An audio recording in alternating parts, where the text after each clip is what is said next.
9 मई 1540 और 1582 ये दो तारीखें आप याद कीजिए, क्योंकि आने वाले 8 मिनट के इस छोटे से वीडियो में एक ऐसी तारीख आपके सामने मैं बताने जा रहा हूँ जो आपके रोंगटे खड़ा कर देगी।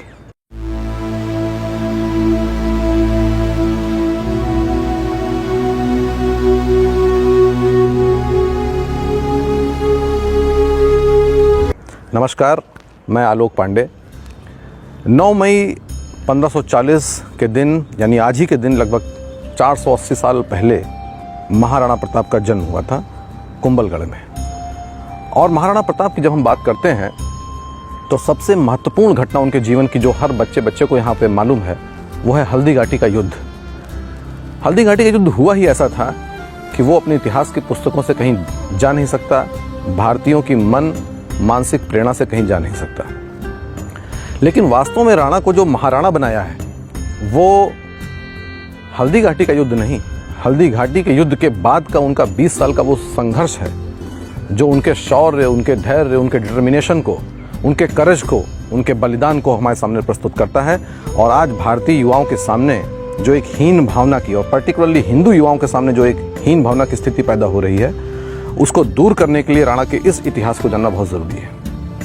मित्रों, हम जानते हैं कि जब अकबर गद्दी पर बैठा तो उसके पश्चात उसने लगभग उत्तर भारत के पूरे क्षेत्र को अपने अधिकार में ले लिया था। लेकिन राजपूताना में सिसोदिया वंश एक ऐसा वंश था जो उस वक्त राणा प्रताप के अधीन था, जिसको वो जीत नहीं पा रहा था। और ये उसके लिए बहुत ज़रूरी था क्योंकि गुजरात का जो भी व्यापार था वो उसी क्षेत्र से होकर के करना पड़ता था। और एक दूसरा यानी स्ट्रेटेजिक पॉइंट ऑफ व्यू से भी ये इसलिए महत्वपूर्ण था क्योंकि सारी राजपूत सेना उसके सामने घुटने टेक चुकी थी सिवाय सिसोदिया वंश के। और जब तक वो उनके अधीन नहीं आता था तब तक पूरे राजपूताना की, पूरे हिंद की जो एक सॉवरेनिटी है वो उसके पास नहीं आ सकती थी। इसके लिए 1576 में हल्दी घाटी का बहुत ही प्रसिद्ध युद्ध हुआ जिसमें महाराणा प्रताप के पास मात्र 5000 की फोर्सेस और सामने जो मुगल फोर्सेस थी वो लगभग 30,000 की थी। लेकिन उसके पश्चात भी ये युद्ध इतना भयानक हुआ था कि 5 से 6 घंटे चलने वाले इस युद्ध में कई मुगल सैनिक मारे गए। राणा प्रताप को पीछे हटना पड़ा। चेतक का शौर्य हम इसमें देखते हैं जिसमें वो उनको सुरक्षित स्थान पर लेके जाता है, अपने प्राणों की आहुति दे देता है। लेकिन इसके पश्चात भी मुगल फोर्सेस को डिसीजिव विक्ट्री जो कहलाती है वो नहीं मिल पाई थी। महाराणा प्रताप कुंभलगढ़ और उदयपुर के क्षेत्र में चले गए थे और ये इतनी भयानक लड़ाई थी कि मान सिंह और बाकी मुगल फोर्सेस राणा प्रताप के पीछे उनको पकड़ने के लिए जा भी नहीं सकी, क्योंकि उनको मालूम था कि ये कहीं छुपे होंगे और फिर से अटैक करेंगे, हम बुरी तरीके से हमको हर्ट होगा। इसलिए मान सिंह वापस चले जाते हैं। जब वापस जाते हैं तो अकबर इतना नाराज होता है कि वो उनको अपने राज दरबार में घुसने नहीं देता है। जो बाकी मुगल सूबेदार और सेनापति गए थे उन सभी को डिमोट करता है, यानी उनका जो एक मनसब का सिस्टम था उस मनसब में सभी को डिमोट किया जाता है, सभी के स्टेटस को नीचे कर दिया जाता है। आप समझ सकते हैं कि अकबर को कितनी तकलीफ हुई होगी। इसके पश्चात असली संघर्ष और असली युद्ध इसके बाद शुरू होता है। महाराणा प्रताप जंगलों में और कुंभलगढ़ के आसपास के एरिया में रहते हैं। अकबर यहीं पर चुप नहीं होता है। 1576 की इस घटना के बाद 1577 में एक फिर से फोर्स भेजी जाती है। ये फोर्स शाहबाज हुसैन, सैयद कासिम, सैयद हाशिम और मान सिंह तो थे ही, लगभग 30,000 की फोर्स फिर से राणा प्रताप के लिए जाती है। ये फोर्स भी हारती है और डिसीजिव विक्ट्री किसी को नहीं मिलती है। अकबर वापस बहुत नाराज होता है। 1578 में अगेन द फोर्स और रीइंफोर्समेंट वाज गिवन। कितना महत्वपूर्ण था सिसोदियाओं को हराना अकबर के लिए, आप इसे समझ सकते हैं।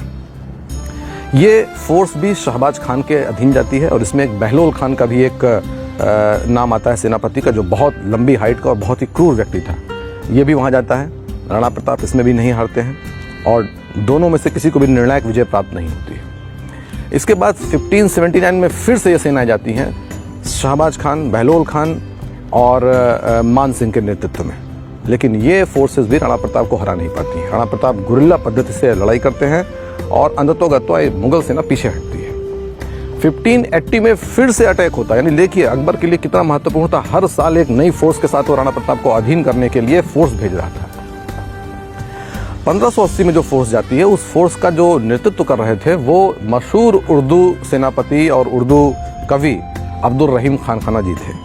इस फोर्स को भी कोई भी किसी भी तरीके की सफलता नहीं मिलती है। ये फोर्स भी वापस जाती है। लेकिन इन लोगों ने इस पूरे प्रकरण में ये काम किया कि 36 डिफरेंट लोकेशन पर मुगल चेकपोस्ट बनाई और सब जगह लगभग 1000, 2,000 की फोर्सेस रखी।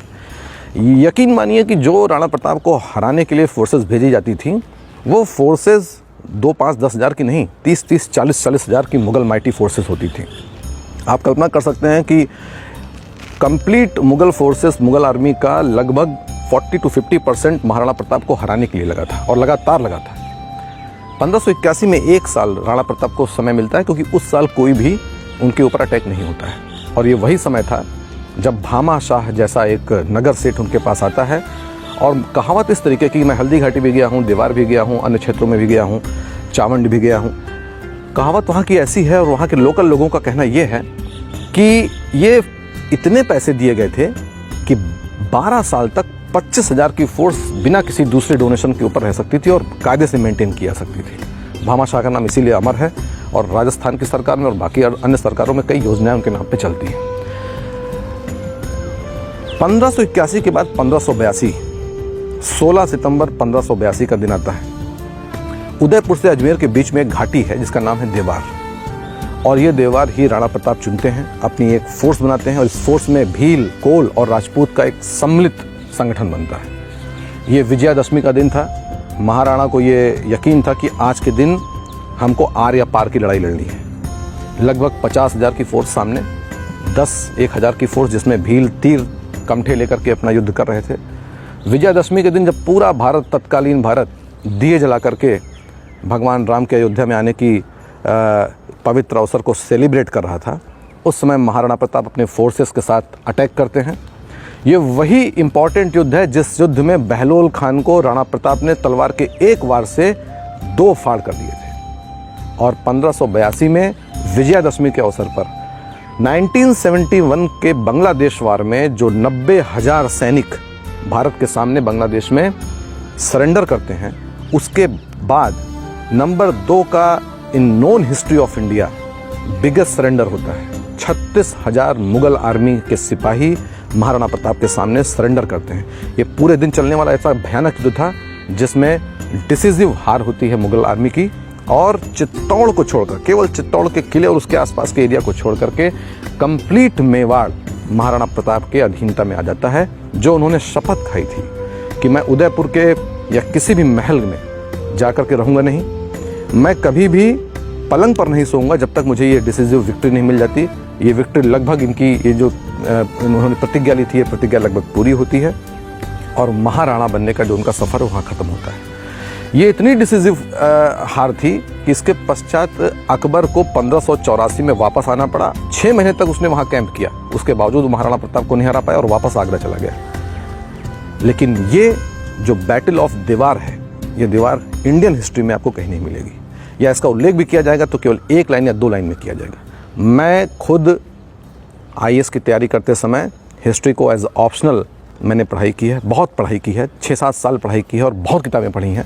लेकिन जो बैटल ऑफ दीवार है, ये बैटल ऑफ दिवेर हमको कहीं भी दिखाई नहीं पड़ती, या दिखाई भी पड़ती तो 1-2 लाइन में। भारतीय युवाओं, विशेष रूप से हिंदू युवाओं में जो हीन भावना की भावना है और वो इन्फीरियरिटी कॉम्प्लेक्स से अपनी नज़रें नीचे करके चलते हैं, उनके लिए जानना बहुत ज़रूरी है।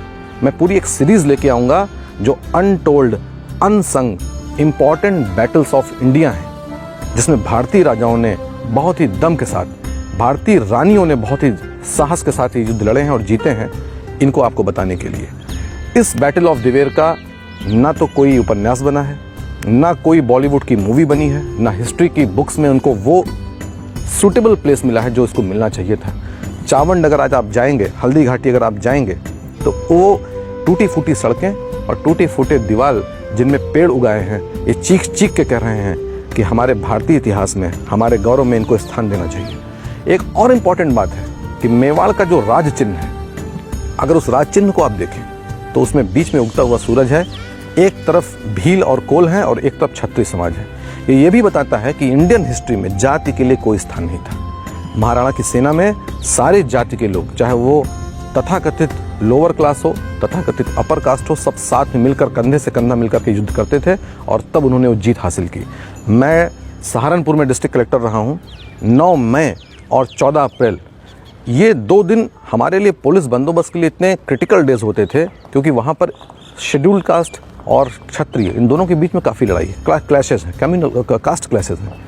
इनको आज से 400 साल के पहले के इस इतिहास को देखना चाहिए, आपस में एक होकर रहना चाहिए, और जो इन बैटल्स को और जो महापुरुष हमारे हैं जिनको ये गौरव हमको गौरव देते हैं, हमको हीन भावना से ऊपर उठाते हैं, इनके बारे में भारतीय युवाओं को पढ़ना चाहिए। बहुत बहुत धन्यवाद।